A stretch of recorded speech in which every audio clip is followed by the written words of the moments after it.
Welcome to Under the Radar, where we study the fundamental particles, not of matter, but of society. I'm Kirk Powell. Westerners like to think of themselves as forward-thinking people. We look eagerly to a bright future full of innovation and discovery.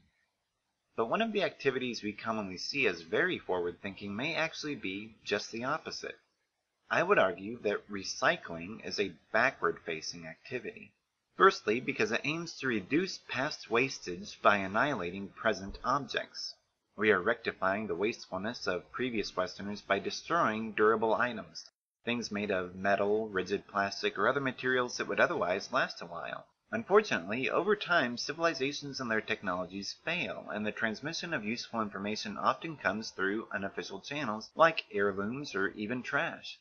Lest we trust too much to digital information, we are already seeing problems with backwards compatibility, and the technology involved is only a few decades old. Now, I'm not saying that we should start throwing away valuable things just so future archaeologists can dig them up, but I am arguing that the act of destroying durable items to make new items represents a shutting off of an avenue of communication to future generations.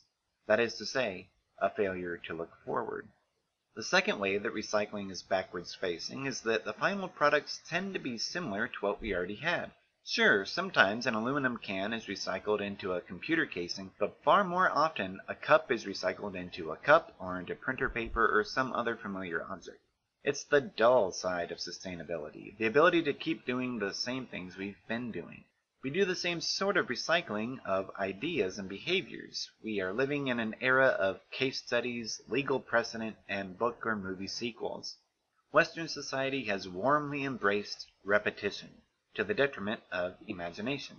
Our faculties of imagination are atrophying to the extent that even when we are presented with genuinely new innovations, we tend to funnel them into existing patterns of use.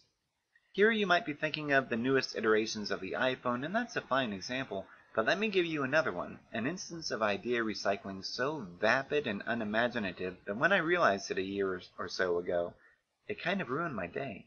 Nuclear power plants are wonders of the modern world, but if you consider the basic technology at work, it's not much different from the steam engines we've been using for centuries. Just replace the coal with uranium. Here, Western society had something truly remarkable, the splitting apart of atoms. And what did we do with it? We boiled water. That's all for today. The next episode is in the first week of March, which means it's the 1-year birthday for Under the Radar. Hooray! But the news isn't all good. I'm sad to say it'll also be the last episode. My spare time and creative energies are going to be channeled in other directions this coming year. For the anniversary/final episode, I'll indulge myself by talking about a favorite subject, Star Trek. Thanks for watching.